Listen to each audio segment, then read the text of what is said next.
Hi guys, welcome back to my channel. Thank you for clicking this video. Jangan lupa subscribe, like, comment, and share. Thank you.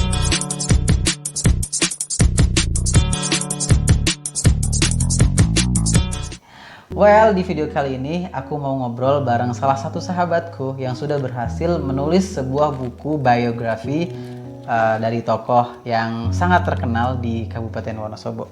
Mas Iza, apa kabar? Alhamdulillah. Oke, selamat datang di channel aku. Yeah.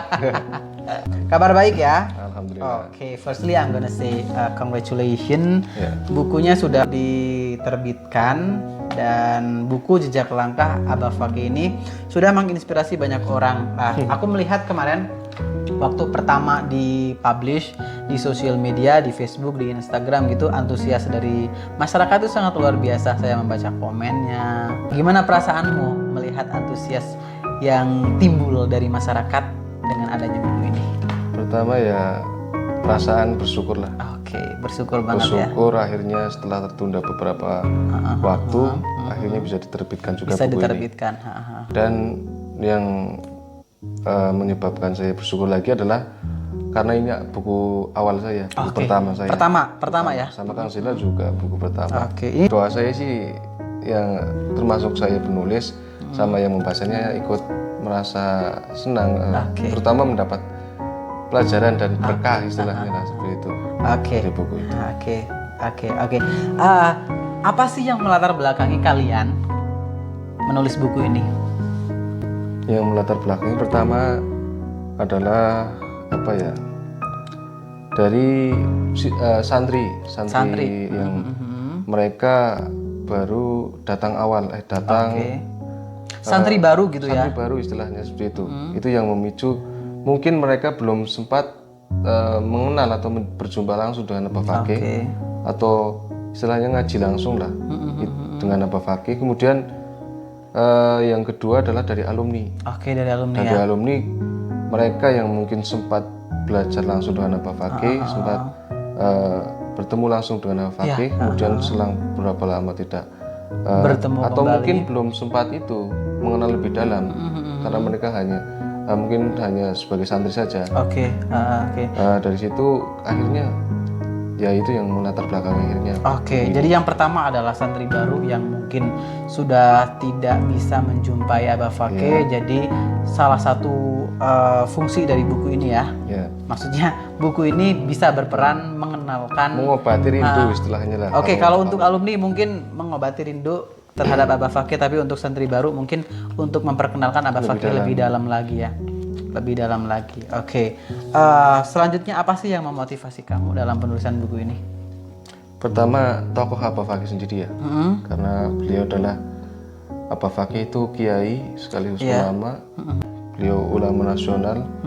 Beliau juga Abah Fakih termasuk tokoh yang menurut saya mempunyai karakter sendiri. Karena beliau mempunyai sebuah karya. Beliau juga suka menulis puisi. Suka bersastra juga ya? Suka bersastra juga Abah Fakih.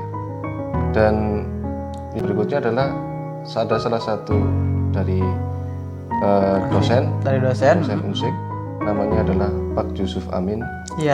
Beliau menyarankan ke kita, pertama ke Kang Zenan. Gimana kalau kamu menulis tentang biografi Abah Fakih, karena belum ada yang menulis. Awalnya belum ada yang menulis seperti itu.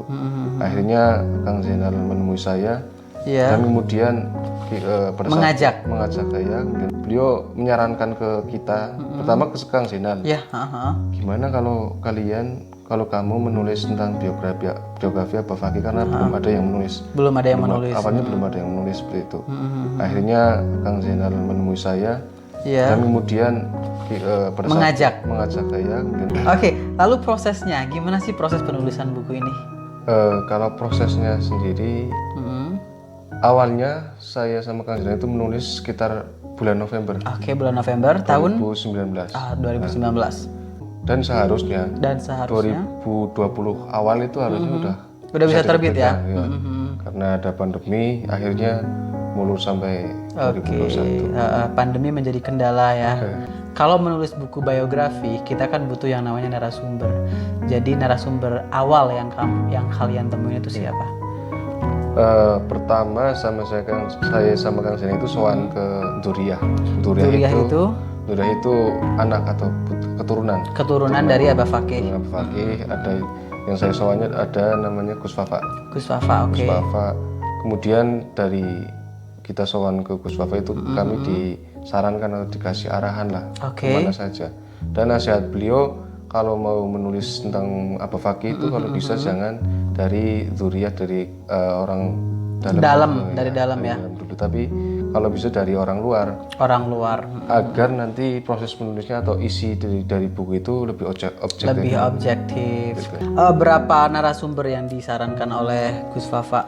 Kalau narasumbernya banyak ya, sekitar 30-an.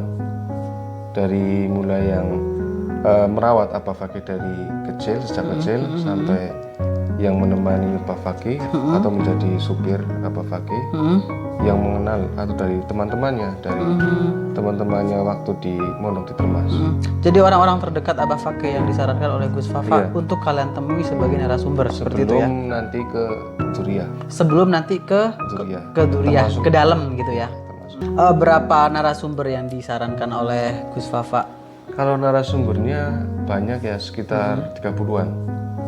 Dari mulai yang merawat Abah Fakih dari kecil, sejak kecil sampai yang menemani Abah Fakih atau menjadi supir Abah Fakih, yang mengenal atau dari teman-temannya, teman-temannya waktu di Mondok di Termas. Jadi orang-orang terdekat Abah Fakih yang disarankan oleh Gus Fafa untuk kalian temui sebagai narasumber seperti itu ya. Sebelum nanti ke Duriah. Sebelum nanti ke Duriah, ke dalam gitu ya. Dalam proses penulisan buku ini kalian menemui narasumber yang tidak sedikit ya. Artinya beberapa narasumber kalian temui dalam proses ini. Narasumber yang paling berkesan ketika menulis buku ini siapa? Yang paling berkesan mungkin waktu kami sowan ke ibunya Sofia ya. Kita mewawancarai ibunya Sofia itu istri Abah Fakih. Ibu istri Abah Fakih ya. Pada saat itu yang kita wawancari adalah tentang awal mengenal. Bagian romansnya dalam buku ini ya. Nah, kami wawancara sekitar 2 jaman lebih itu. Dan yang membuat haru mungkin karena ibunya Sofia itu juga sambil mengenang Abah Fakih, beliau sampai meneteskan air mata. Ada cerita apa di situ?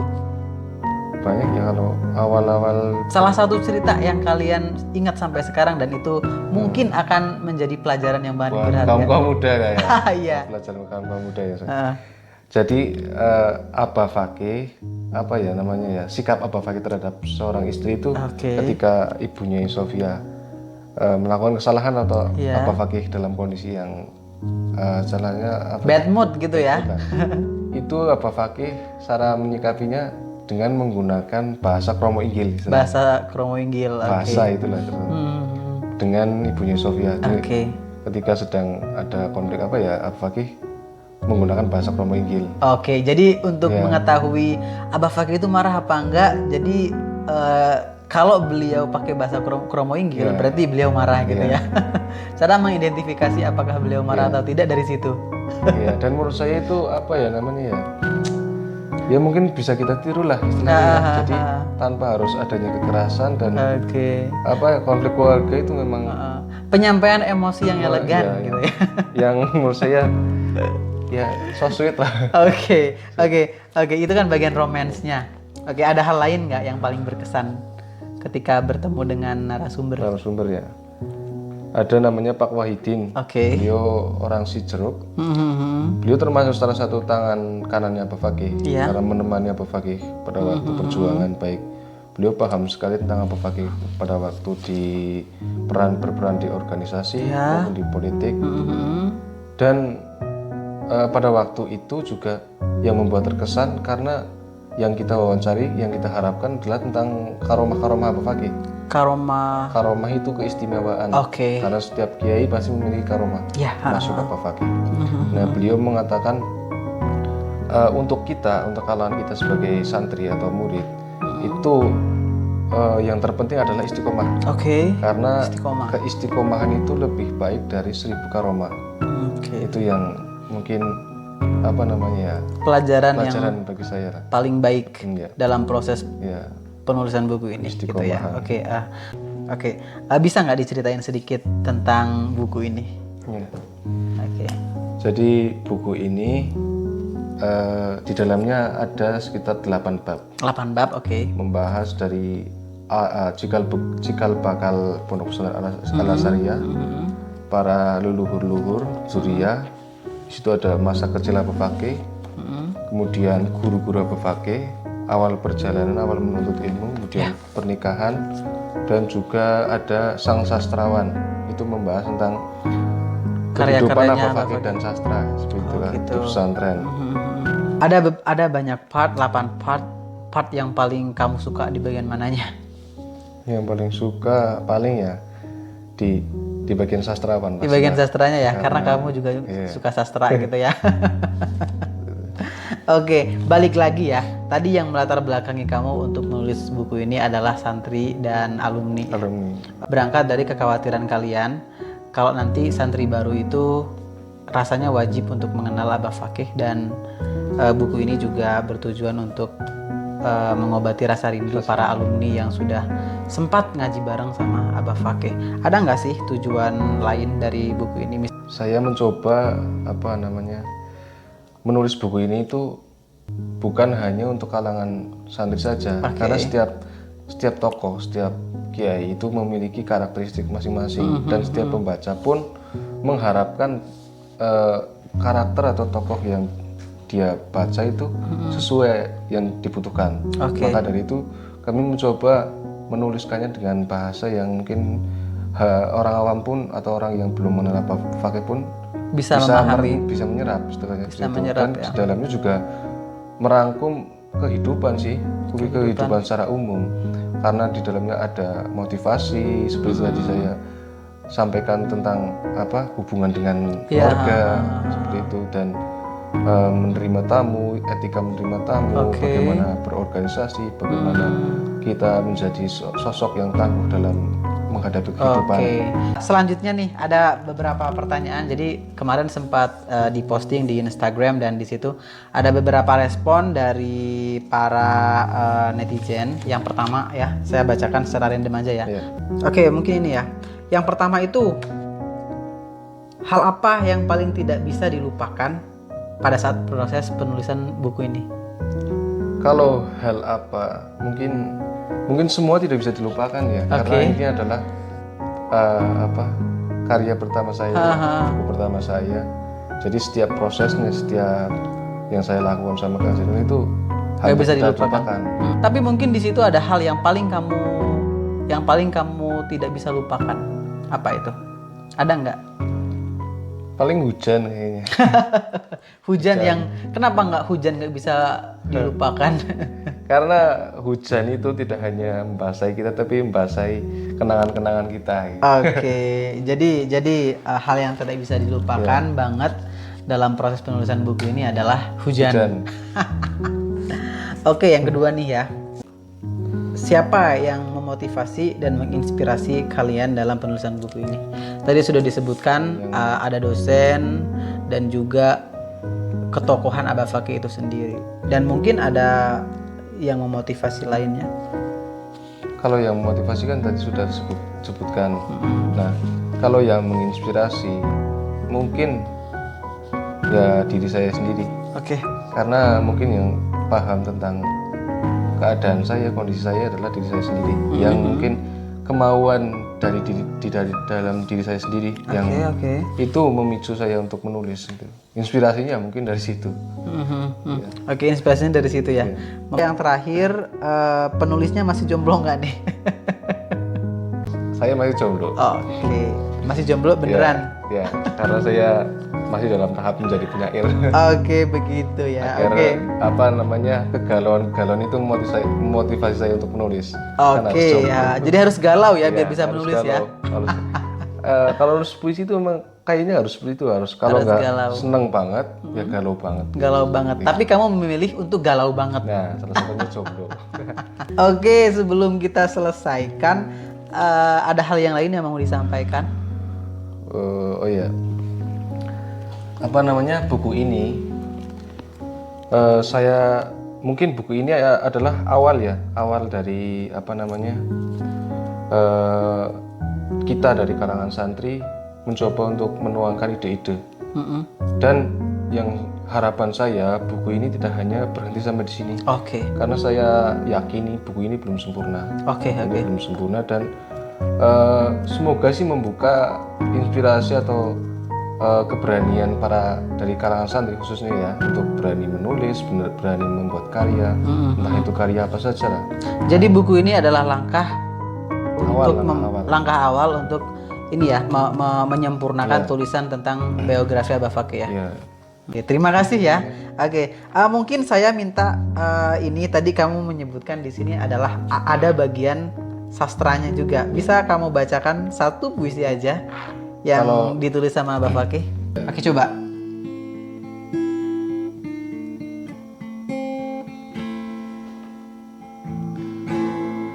Malam kejujuran hilang, terbawa dinginnya angin malam, saat pagi kebenaran hilang bersama embun pagi. Siang hari keadilan lenyap bersama bumi. Sore jelang malam, kasih sayang tenggelam, berbarengan dengan tenggelamnya matahari. Yang tersisa tinggal angan-angan, yang tersisa tinggal angan-angan, yang tersisa tinggal angan-angan, dan mimpi-mimpi panjang, dan mimpi-mimpi panjang. Oke, terima kasih. Ini puisi judulnya Angan-angan. Terima kasih untuk waktunya. Terima kasih atas obrolannya, atas informasinya tentang buku ini. Oke, segitu dulu dari kami. Terima kasih. Don't forget to subscribe, like, comment, and share. I'll see you again soon. Bye.